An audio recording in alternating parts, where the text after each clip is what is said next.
especially nowadays, that Satan hates unity. He hates any kind of relationships whatsoever. So, including from the book to what some of the things that God has got us doing now, God really has us reaching out and especially hitting home with a lot of married couples. I know that this is a vision that God personally gave to my wife, gave to my queen, and I'm thankful to just be able to be here to help her, and to continue to push forward the vision that God has given her and given her dominion to do. And with us today we have Deborah and Timothy Smith. So everybody say what's up to Miss Deborah and Miss Tim. All right, so the topic that we're going to talk about today, or the real tip that we're going to talk about, is keep dating. Even when you're married. I think most of the times, when you be in a marriage for so long and years pass by, you forget to keep dating.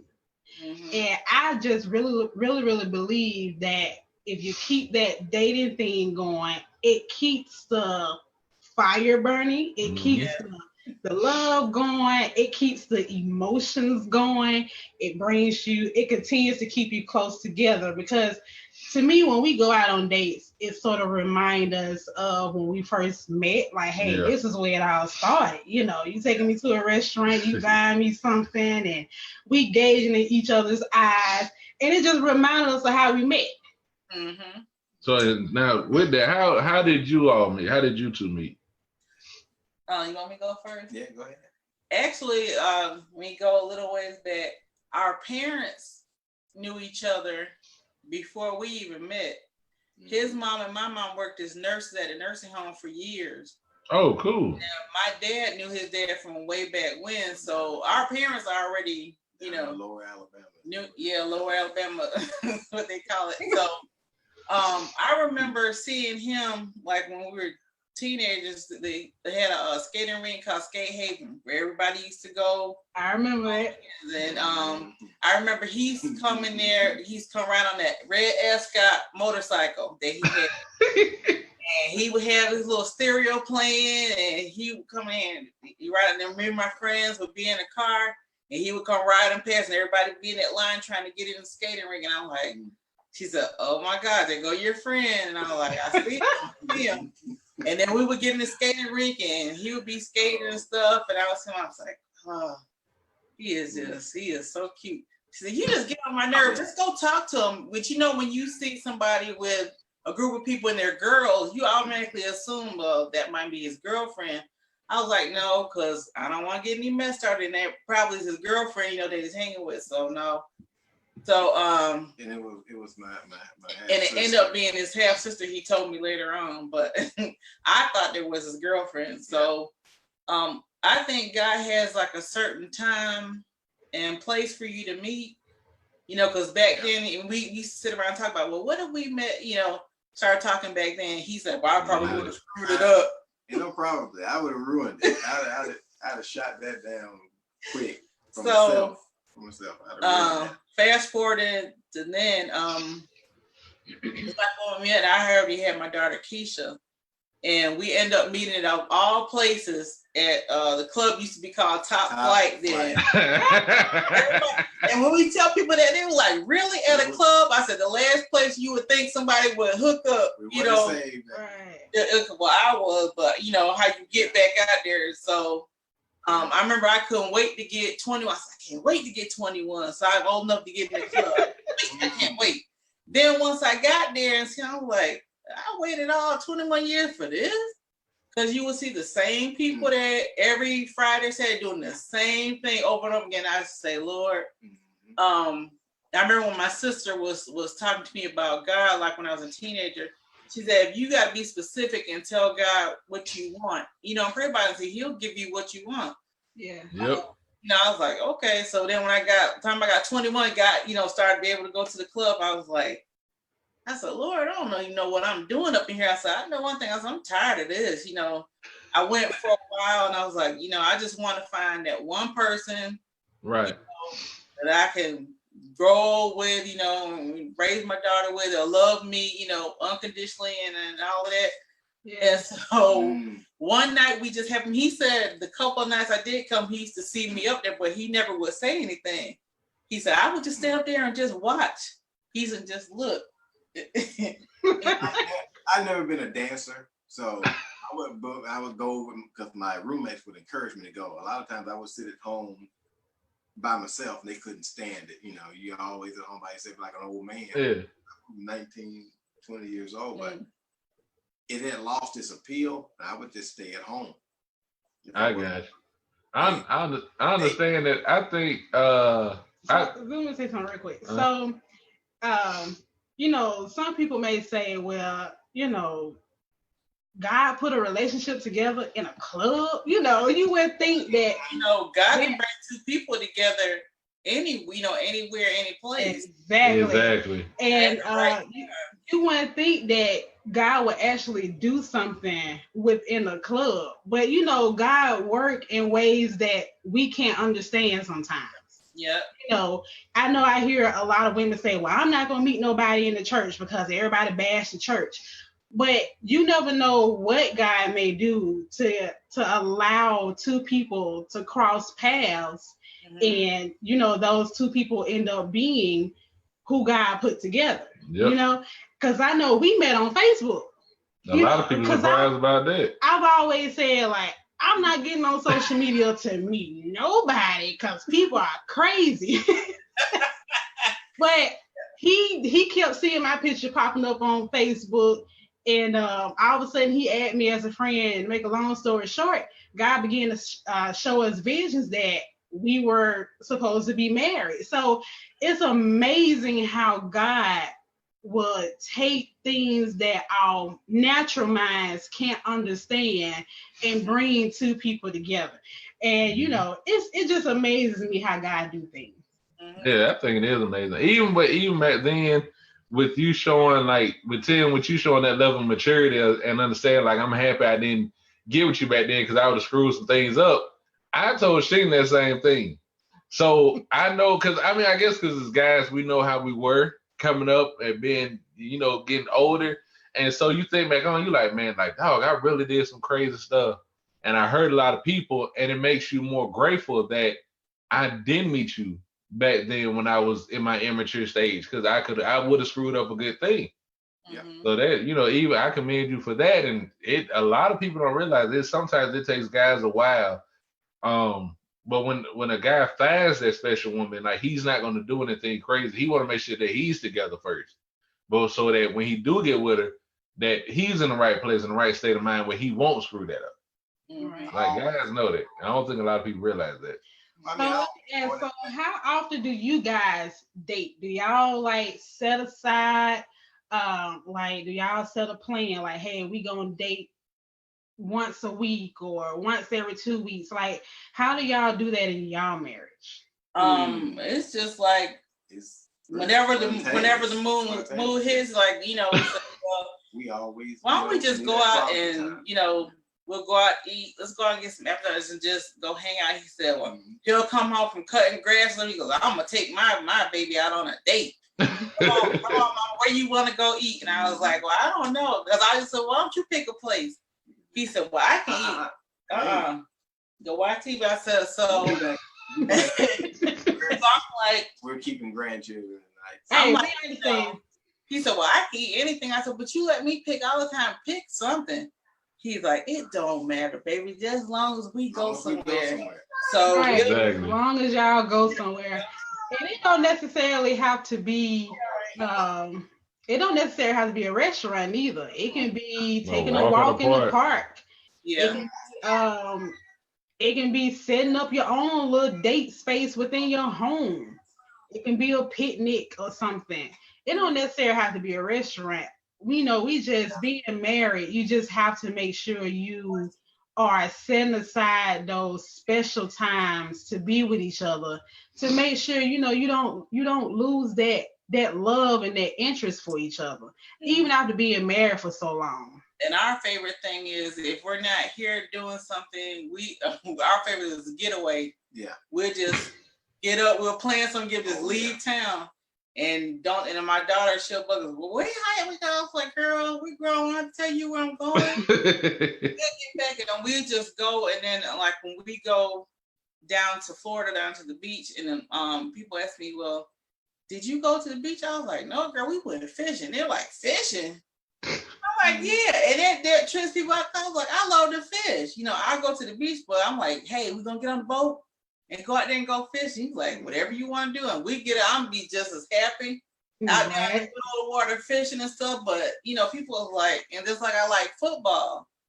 Me and him watch football together. I'm so ready for football season. And I remember a friend of mine I used to work with at the sheriff's office, the guy, he said, I hope I find a wife like you. He said, you cool, because you like fishing, you like football. He said, everyone go fish. I ain't going no fishing, touch no nasty fish. Are you crazy? Or I'm not watching no football. I hate football. I'm like, well, I guess I'm just different. Because I grew up with brothers that love sports. So, I like football. My dad used to take us fishing all the time. So I like to fish. There you go. Yeah. As I am. And even with even doing things that each other like you said, you like to go fishing. And that may not be Tim's cup of tea, but he do it because you like it. And it's vice versa. Just doing things to keep that, to keep the love strong. To make sure you don't give the enemy any type of door opener to come in and bring any type of separation. Because he just needs just a little bit of something to come in and try to bring some type of separation. So when you keep in your mind, let's do something together. Let's go out and take a walk. Even if you just go window shopping, it's just all about just taking that time out and let me be with you. Let me show how much I appreciate. Go walk somewhere and hold hands. Exactly. It's something. Just being with one another and not always, working and you got this on your mind and I got to do this and I got to do that and you forgetting about each other. It's always important to remember each other. Mm-hmm. What were you about to say? I said, because you can get so busy and caught up in everyday life and everybody else's stuff that you forget to take time up for yourself. Yeah, we do with grandkids and we tend to put like other people's stuff ahead of ours, and then sometimes we have to, go like, wait a minute, we doing all this ripping and running for everybody else. We gotta take a break for ourselves, Exactly. Because if you let other people. They're not gonna say, well, no, you don't have to do it. They'll let you keep doing it as long as you. Yeah. Doing it, and in that time, if they married and they spending time with their spouse, and you losing out on time with yours. Exactly. Yeah, man. So that I know, I had to learn how to. I know, like coming up, I always thought one thing about being a man is that I got to provide. And even with that, I found myself working so much that my family got neglected. And God had to correct me on that. So instead of me just working like 24/7 around the clock, I go to my regular 9 to 5, get off, try to do ministry stuff. But your family is still your first ministry. And your ministry starts with your union, with the connection that you have with your spouse. So just like I have to pour into her, she pours into me, and we just keep it going, vice versa. So, sometimes you got to realize, like, even if I fall, and it took me a second, I had to realize, like, man, if I fall dead right now, what's going to happen to my family? Like, only thing they're going to do, they'll replace me. The job will replace me. And the most they might do for my family is probably send them a I'm sorry card. Yep. And so now your kids are fatherless. My kid's wife would have been a widow. So I had to pick what was more important. Yep. And so, a lot of times, like with guys, especially with guys, we have to, and then I'm not saying stop working altogether, provide for your family. But don't let providing for your family consume you and take you away from your family. Yeah. Mm-hmm. You have to have a balance. You have to definitely have a balance. I agree with that because, like you were saying, with men, a lot of men do have that mindset. I gotta provide, and I know I have actually seen like men having 2, 3, all these jobs. But what about your wife? What about your wife? What about the kids? Everybody getting neglected, and especially your wife. You don't want your wife to be at home and feeling lonely. You haven't taken her out on a date. You haven't spent no time with her because you got in your mind, I got to go make this money. And like my husband was saying, guy had to correct him on that. Like, okay, so are you depending on these 2 or 3 jobs to be your source, or will you just work one job and trust me to provide, and you spend time with your spouse and your family? Yep. Because that's what's most important. And I know the world may think, well, it's important that I go work because if a man don't eat, if a man don't work, he don't eat. I'm not saying don't work, but I'm just saying don't let what's worldly as far as working a 9-to-5 job take you away from what God has given you. You have to have balance. It's all about balance. If it's pulling you away, it's causing a distraction. Anything that pulls you away from your marriage and spending time with your spending time with your spouse as a couple and going out on dates, it's a distraction there somewhere. And you have to sit down and figure out, okay, what's going on? What is coming in to cause us to pull away from each other? Why do you feel lonely? What can I do to bring us back together? What can I do to mend our hearts and our emotions back strong when we were dating when we first met? You see what I'm saying? And that's very, very, very important. Marriage takes work, and we can all make it work if we allow God to pour wisdom into us. And real quick, just so everybody know, this, like, when I came to that realization, it wasn't nothing. It wasn't an argument. An argument did not take place. My wife did not even bring it up. That was something that God brought to me personally. And so I didn't even address her about it. I didn't even tell her about it. It was just something that I prayed and sought God on myself. And God opened up the door, and God taught me better time management for my family. Right. And did I feel lonely? Yeah. I'm like, man, this is lawless sitting in the house. Like, I know my husband was working an overnight job. I'm in the bed by myself. I'm like, this sucks. 21 years in the fire service. Yeah. So you spend a third of that minimum away from your spouse. Wow. Because you sleep, you work overnight, and then you work a lot of doubles. Yeah. Yeah. It was days when I would work doubles. I would call, I let her know what station they sent me to, and she would come over there and we would eat dinner together. I would fix dinner or something. I said, well, I don't care where you are. So I'm then going she'll to see spoil my the baby. guy, and she'll bring something. That's it. Everybody knows this. But that was just part of it. I mean, when we started dating, it was fun. Dating led to a serious relationship, it led to marriage. So why would you stop doing it? If it meant that much to you that it led to marriage, why would you quit doing it? Exactly. Just so caught up in your everyday life, and it's like, well, this takes priority. I got to go to work because these bills got to be paid, and you get in that little rut. Oh, sure. And that cycle, and after a while you just forget, and you're like, okay. And it's like when you are together, you're not really paying attention to each other because you got one person, is watching the TV, the other person is doing something else. Yeah. You're not really coming together. And then even when you're working, it's like, well, he's sitting up there going to sleep because he's tired, Right. I was like, dude, really, you gonna go to sleep? That's Sheena there. I'm sorry. I'm so tired. I'm sorry. We had those days. And we got like 5 movies. We still haven't finished watching yet because Sheena go to sleep on every last one of them. Every last one of them. When you're trying to be romantic and you doze off. And I'm mad. I would be so mad with him. He was like, well, what did I do? And I'm like, I said, I can't believe you went to sleep on me. And he was like, but I was tired. I said, but still, I said, don't start what you can't finish. If he'll rub on my hand, rub on my shoulder. I was like, okay. So let's talk about let's talk about love language. Hey, No, Because you have to have a love language. Y'all, you got to. He work that out. So okay, talk about love language. Learn about those things that just. I was saying, but you had something different that they do with her. You know, she always mentioned me. She would always call me at work. She would always come by and see me wherever I was, stuff like that.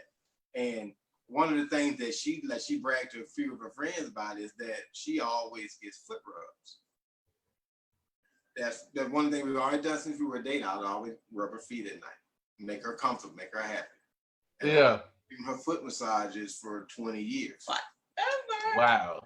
1,512. We're not gonna keep count. You just say, oh. Yeah, I knew meant a lot to her. You know, it ministered, so I would always do that for her. You know. And I remember when we and the guys look at you funny if you say, yeah, I'll rub my wife's feet. Right. First you'll tell us that. Yeah. Hey, I don't have a problem with that. But one of the things about him and I was would tell my, girlfriends at work, we were talking, and I'm like, yeah, he does it. And then I was like, well, my favorite thing for him is like he'll be sleeping, I'll get up and make breakfast, and he wanted to get, I just bring it to him. And they're like, what? You do what? Like, girl, I couldn't do that every day. I said, well, that's my thing, that I do for him, and that's and the foot rubbing thing he do for me. I said, so hey, we both get what we want. But he wasn't doing that at first. When I started doing that, he was like, you didn't have to do that. I said, yeah, but I want to. Exactly. And it just became a routine. And then, I get up before he does. And then when he looks up, I'll say, wake up. And he has his breakfast by there. We've been doing it since we've been married. And that's one of the things I do. But when I tell my friends, they're like, girl, you good? Because I wouldn't do that. I said, well, that's why I'd be saying in my head, I wouldn't say it out loud. I was like, well, that's why you had the problems you got. Exactly. I had them going on over here. A lot of people just want to receive and don't nobody want to give. And so it's a relationship. So of course you're gonna want to do something, even though it's marriage, it's still a relationship. Right. And a relationship, it still takes time. You still got to invest time, even after years of marriage. You still got to do those special things. You still got to do those sweet things for your spouse.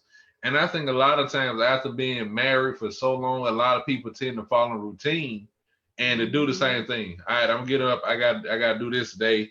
I'm out here. Holler at you tonight. We'll see each other night, this and third. But like, no, just like you said, just like with the foot rubs.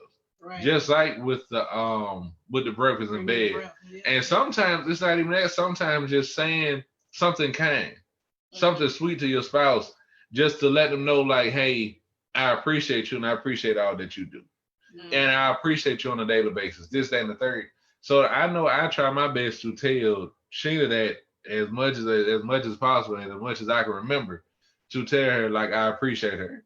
And even doing sometimes in the past where I wasn't able to get her anything, I still always let her know, like, babe, I'm thinking about you.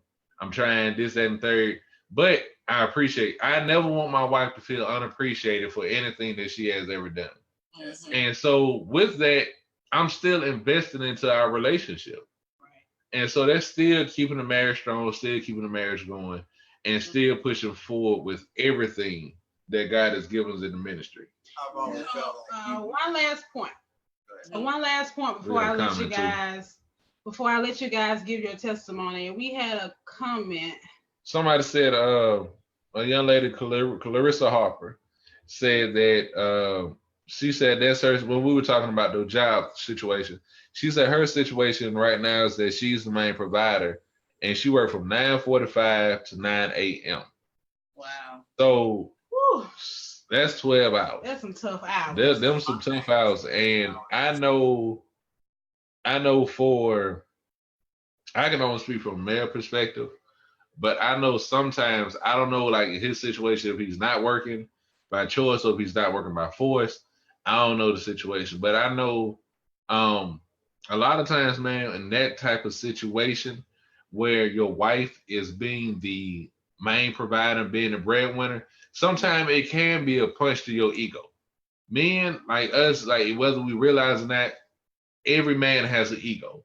It's just sometimes we don't show our ego. Sometimes we hold it in, and it hits us when our significant others are the breadwinners in a relationship.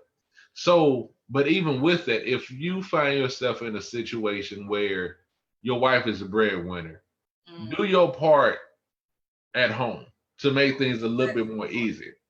Still plan out those dates, still plan out those things like, baby, I know you're tired. So this is what I took the initiative to do. I took the initiative to make dinner for you tonight because I know you've been tired. I got the kids tucked away. This weekend or whenever your next off day is, baby, we're gonna go out to such place. And so you and that's even though it's strange because in society we've seen for years that the wives will stay home and the men will go to work. So when it's reversed, it's like everything is off balance. Yeah. But you being the breadwinner does not make you the head of the household. I say that. And it's not a dictatorship because me and Sheena been in both situations where she was a breadwinner at one point, then I was a breadwinner at one point. But it wasn't never a shift in power, if that makes sense. Like the order of the household in which it should be is God first, then God will speak to the husband will speak to the wife, and then the wife speaks to the kids, so forth. But it's still not a dictatorship. Like it's been plenty of situations where God has spoke to Sheena first. Sheena came to me about it. We talked about it, and we went forward in it. Just like this situation here.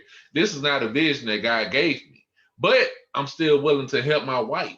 I'm willing to do it. I'm doing it willingly. I'm not complaining about it. I'm not fussing about it or nothing. And I know one thing our pastor talked about. He said that the old saying that behind every great man is a woman. That woman is meant to be beside you. That woman is there to not only help you, but you're there to help her as well. You all are helpmates towards each other. So if you are in a situation where you're the wife and you're the breadwinner, don't do anything to belittle that man. Right. Don't do anything to Yeah. And I would say continue to respect him as the head of the household because the husbands are the head of the household. Yeah. The wives are to only be submissive. We shouldn't take the lead as being the head of the household just because we're the breadwinner in a particular season. I still show my husband respect as the head of the household, even when I was the breadwinner and he wasn't bringing in that much. That didn't make me look at him as less of a man. I still respected him as the head of the household, and I became submissive.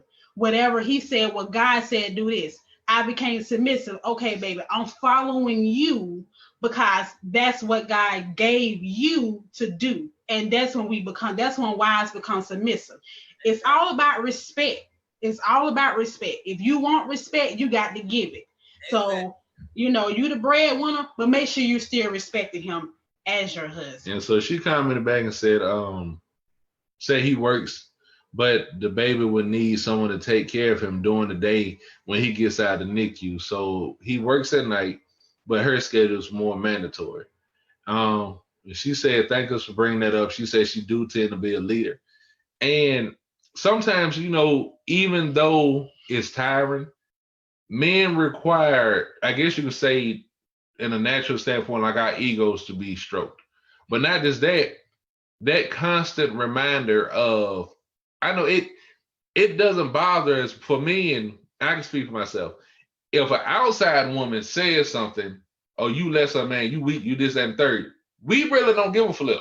We don't. If a straight woman come to me and say, you ain't no man, this, that, and third, all right, whatever. That's it. You done. I'm leaving. I ain't got to see you ever again. But when your spouse says it,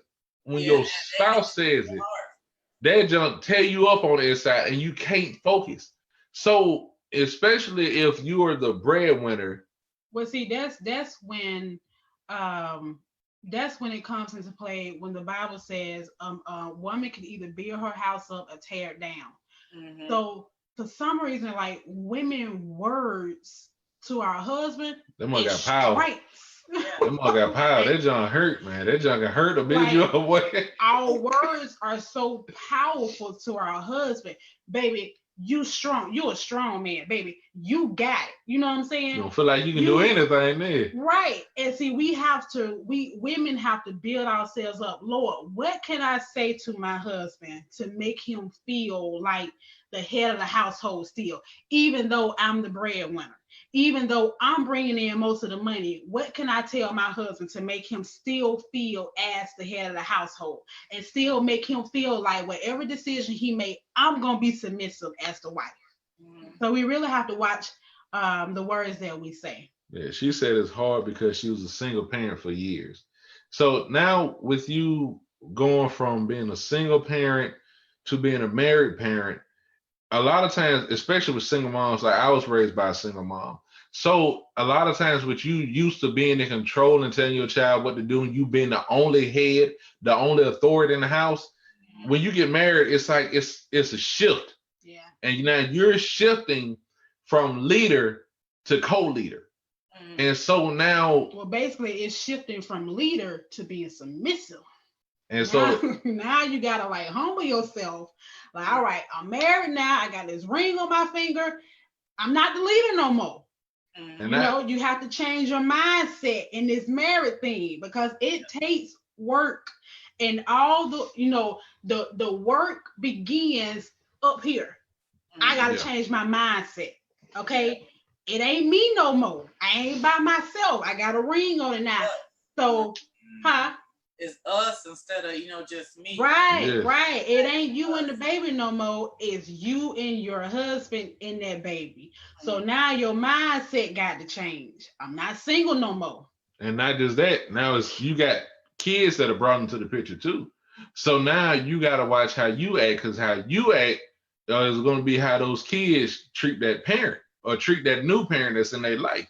So if you constantly disrespecting him, not saying that you are, but if you're constantly disrespecting him, more likely they're going to disrespect him too. But if you're showing him that love, that encouragement, and that support, and he's showing you the same thing and vice versa, and he's giving love to the kids, he should give love to the kids and has to take on that responsibility as his own, then, it's a lot of key factors that goes into it when you're getting married with outside kids. And you have to be careful about how you handle each and every situation, because how you raise your kids, that they probably didn't raise their kids like that. And how they raise their kids, you probably didn't raise yours like that. So now it's important to sit down and have that talk and have that discussion. Okay, this is how I raise my kids. Okay, that's how you do it. This is what I believe.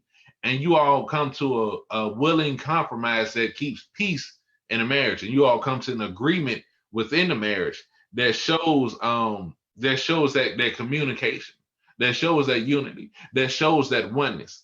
So yeah, I know I understand what you're saying when you say it's hard, but regardless of who's the breadwinner, respect him. You gotta. It boils down to that. Respect is all about respect. And like I said, this goes, and this is in the world, and we get ready to get out too. This is in the world and in the Christian community. Words of women, especially spouses, can either build a man down, it can either build a man up or tear a man down. Yeah. That's point blank, period. So use your words wisely, and sometimes we have to set our pride aside. And Satan will sometimes boost your pride up, like, I'm the one making the most of the money. I ought to be telling you what to do. You do this, that, and the third. I don't want to go on my job. No. That's out of order. It's out of spiritual order. So sometimes you have to go to God and pray and like, Lord, teach me how to be submissive. Yeah, do that. When you get your alone time and next time you praying, go to God and say, Lord, help me to be more submissive to my husband. And Lord, help my husband to get in position that he needs to be in spiritual within the household. When he gets in the spiritual position that he needs to be in, and you get in the spiritual position that you need to be in, and you both push your pride aside, you both push that ego aside, and you're really focusing on and fighting on your marriage, God would do so much more restoring and so much more blessing, and he will bring your union that much closer together. And even with like this is where the mindset begins to change. Even though you are the breadwinner and you bringing in most of the money, one thing I want you to realize is the job that you have has come from God. Mm-hmm. If it wasn't for God giving you the job, you wouldn't have it in the first place. Exactly. So the money that you bring in, even though you bring in the more money, you have to realize, Lord, you are providing me with this job, mm-hmm. and you are providing me with this money to come into my household. So it's not all about you. Not saying that you have that mindset, but it's not all about you. I got this money, this my money. No. Mm-hmm. God gave you that job. He's giving you that money through that job. So it's a blessing for you, the spouse, and the kids. It's all about coming together and having that oneness. That one union. So we're gonna go ahead and they're gonna shut it to close it out. So I want y'all to give that one testimony. You're welcome. She said, thank you so much. You're welcome. So I want you to give that one testimony that you want to share with all the married couples, the engaged couples, or even the ones that plan on getting married. What is that one testimony that you want to share to let people know that, hey, marriage can still work no matter what? One of my biggest things is always keep God first in your marriage. That's what worked for us. You got to always keep him first and foremost, and he can get you through anything. Most married couples today, they don't serve God, or, you have some that are in church that are just not, they're in church, but their church is not in them. Right. And they go through all this, this stuff, and they're so easy, they're so quick to call it quits. Well, I fell out of love. I'm like, how do you just, you can't follow like you fall out of the bed, exactly. Or how do you say, I'm in love with you, then the next minute you're like, well, I just fell out of love. And then all of a sudden you see this person that you don't even know, for a second, a hot second, like my grandma would say, and all of a sudden, oh, he's the one, that's my soulmate. No, your soulmate was the one that God put you with. Exactly. But you're so willing to get, they're willing not to put in the work to keep together this. So they're so easy to give up. Yeah. And like we got married, I said, do you realize each one of those vows we took, we've been through? And I'm like, we took it serious. I said, either we're going to be serious about this, or we don't even need to, go down that road. You can go your way, I'll go my way. But if we're going to be in this thing, we got to be in it together. I said, because I told them the only way you're going to get rid of me, you're going to have to die. And I was like, we're going to be old. We're going to grow up together, gum and grits and everything. And I said, you'll still be walking your thing like, hey, baby, I'm coming on camera. I'm like, be gone, man. I ain't got time for you, But, yeah, and then we like that, like they said on In Living Color, we're still together. We've been through a lot of stuff, but we're just willing to, I'm willing to fight for what I got. What God gave me. I said, whatever it is that we have to go through, we're gonna go through it together. Good or bad. You might have more bad times than good times. You might have more good times than bad times, but we're 50-50 in everything. Yep. Right. You can't just say, when you're married, well, this is my stuff, well, this is my thing. I said, no, when you get married, it's 50-50. Yep. You can't be separate and be one, well, I got my thing going on over here, you just do you, I'm gonna do me. We know couples that have done that. Yeah, and we just choose not to. We choose to put God first, and whatever God brings us through or we go through, we're gonna go through it together. We're gonna go through storms, and we're gonna pray and ask God to bring us through that. Mm-hmm. And I said, hopefully we'll be together. We'll still be around when Jesus comes back, and if not, it was a good journey. We love each other and we're going home with him. But I told him, I said, dude, you stuck with me for life. Exactly. ain't no getting rid of me. Not by a long shot. One of the things that she shared was that, now y'all already know that Deborah's a cancer survivor. Mm-hmm. she went through some issues. And I guess for us guys, we don't think about our hair and stuff like that. But nah, dealing with the chemotherapy and everything, like she did, and when she was losing her hair, and I guess we women, well, it's got to be part of y'all identity because of look at hair in the world today in society. Hair, so it's a crown. We call it like that. It's a woman's crown. And when she was losing that, I knew it bothered her so bad, and I had to help her shave her head. So I shaved my own too, so we went through it together. And I did not allow mine to grow back till hers did. Hey, that's a good thing. That's so sweet. So sweet. Yeah, this my hero. I call, so it's my buddy. I give down. I said, what's my favorite? I got a lot of nicknames for him, but no, we that's my, it's my husband, my best friend, my love, he's my everything. God is my first, but he, the only people who I can get into an argument and still be holding hands. And holding hands when we do it, and he'll go, "Well, you mad?"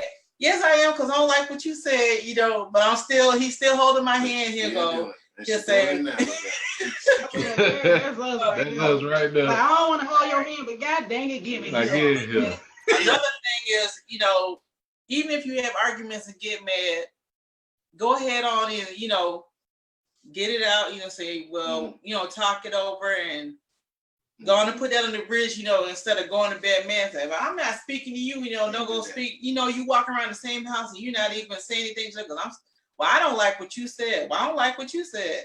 Well, I'm not talking to you. I'm not talking to you either. We say, well, you mad? Yeah. Well, I'm sorry. So, okay, I'm sorry. I may overreacted a little bit. She'll say stuff like, well, you mad? Yeah, I'm mad. Say, but I still love you. Yeah, I know. Yeah. You. So we're going to let it go, right? I don't want to, but yeah. I love you too. Then we got to win an argument. Who's going to say they love each other first? Right. Yeah, but it's fun though. But I think marriage is so beautiful. It is so beautiful to me. Like, you have these two people that's together spiritually and connected some type of way. Like, I always hear people say that we look alike. You guys look alike. I see a lot of couples that look alike. And it's just like, wow, God, it's beautiful how God will put two people together like that. But do you ever have instances where he might be thinking something like a song or a and he's like, well, how did you know? I said, that's the Holy Spirit. That's that connection. She'll be saying, and if I didn't hear, I'll come in the house doing the same thing. And I'm thinking, well, you must have listened to the radio. No, and I was like, no, I just started singing. We just start singing the same stuff. He'll say something like a line or something from off a TV show that we saw, and I'll come and I'll finish it. And he could be in the other room saying it now, and he just busts out laughing. He's like, how'd you know I was saying that? I was like, just God. That's all I can. That's just that connection. That's that spiritual connection. I always finish his sentences, or I always say what he's thinking. Exactly. And he'd be like, how you know I was thinking that? It's just that connection that you have with that one particular person. And I just really do think that it's just beautiful. I love marriage. It takes work.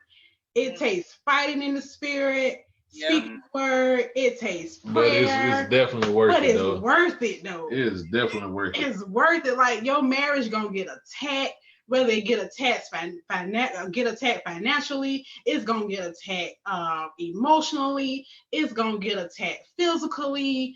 But no matter what attacks come your way, baby, we in this together. Exactly. We about to fight together. We about to pray together.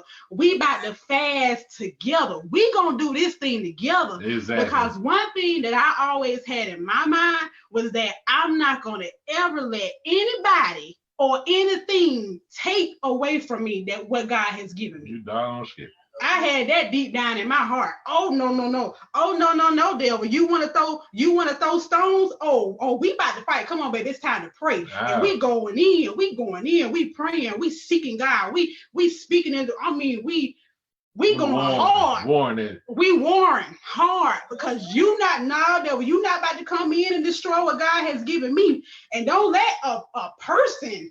Oh no, you got to go. I'll punch somebody dead in their throat before I let them in my man.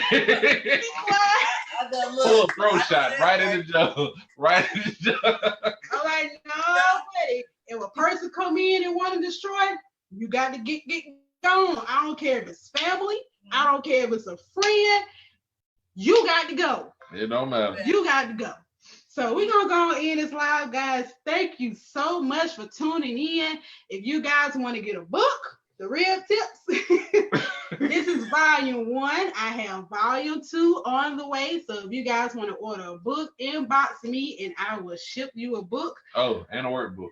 And I have a workbook to volume 1. Okay. So inbox me if you want a book, guys. Thank you so much, Miss Deborah and Mr. Tim. Thank you guys so much.